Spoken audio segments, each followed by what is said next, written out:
Hello everyone, this is CrazyCowMM here, and welcome to the Mapping Academy brand new tutorial series where I'm going to be teaching you the basics of how to make your very own Minecraft maps.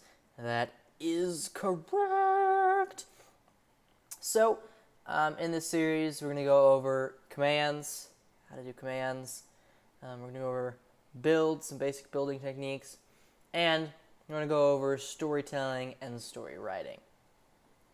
Of course, I'm not an expert in any of these regards, so I will not be able to teach you everything, and a lot of mapping is left up to your own creativity, so I can't teach you that either.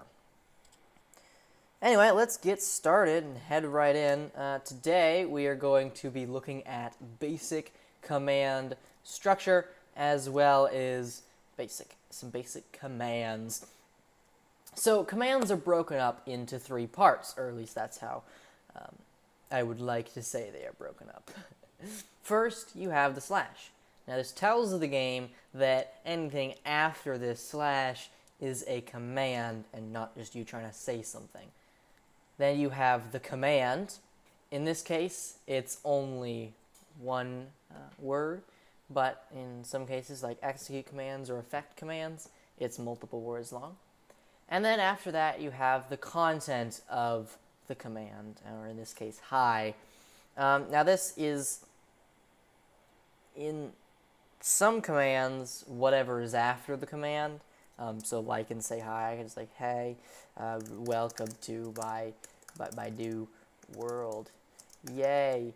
And that's all the content of the command there. In this case, we can obviously type as much as we want and whatever we want, but in some other cases, we need to type some specific words or numbers or whatever to get the command to work.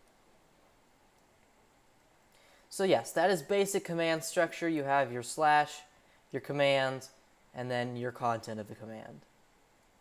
Now we're going to go over some basic commands that you will need to know if you're going to do anything map related. Okay, so the first basic command that I want to go over is /give. Now, /give is pretty simple. First part, the command part, is just give. Then we get to the content. @p is telling the command who to give to. So @p is nearest player. We have @a for all players, @e for all entities, @s for the player that activated the command block, so on and so forth. Then you have what to give. In this case, it's a diamond sword. And then you have the number to give.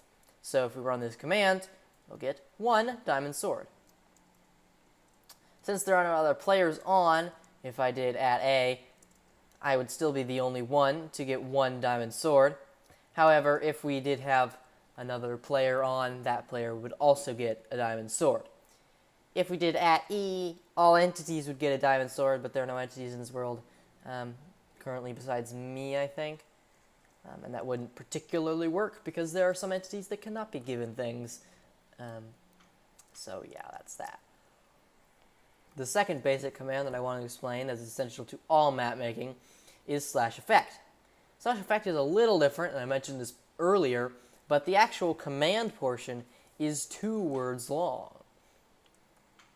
So, in this case, the command is effect, and then we're giving effects, so that's part of the command.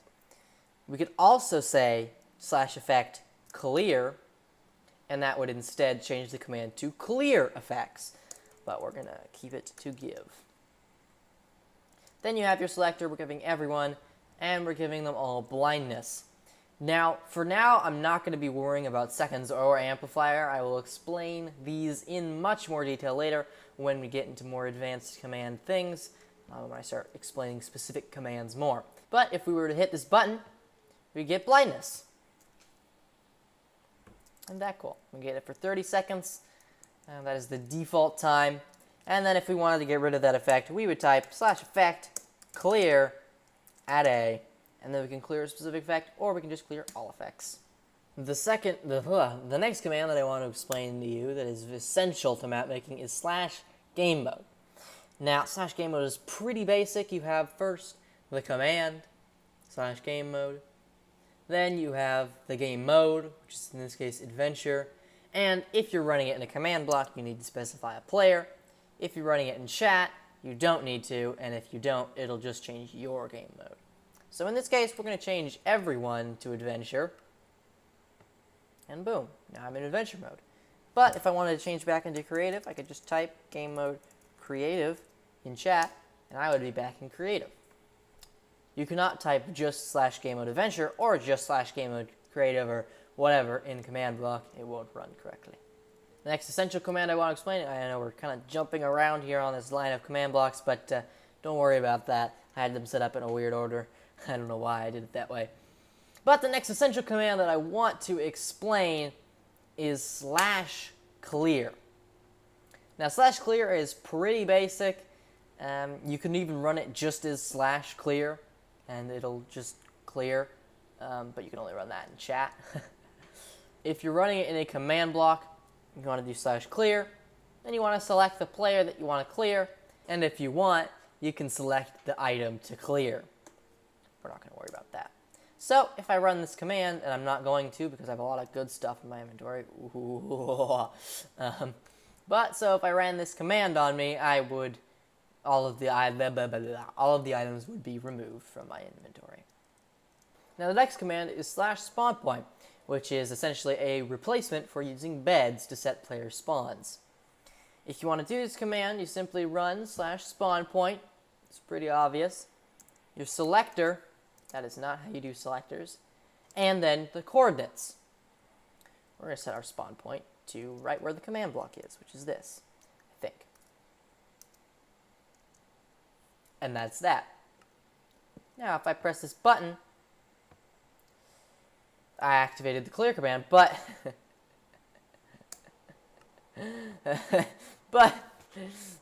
my spawn point was also set to right here.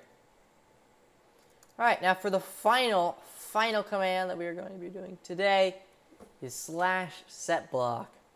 Now this is more complicated than most of the commands that you've seen today, but I do believe that it's very important that every mapmaker understands this command. It's very handy for activating redstone circuits, which I will explain later. Simply changing a block near the player, whatever you need it for. It's very useful. So the command is /setBlock. Then you type in the coordinates of the block that you want to set. In this case, we're just going to set the command block to set the command block. And then you can set the block that you want to set. In this case, we're just going to set it to air. And we're not going to worry about destroy, keep, replace. It's not important for now. Now, if we were to run this command, that command block would become air. And also, of course, because it was redstone, I ran all of the other command blocks next to it, but that's fine. So, that's essentially all of the basic commands that I have to go over for today. In the next lesson, we will be looking at the effect command and everything you can do with that. So I hope that you guys did enjoy the first episode of the Mapping Academy, and I hope to see you in the next episode. Peace out.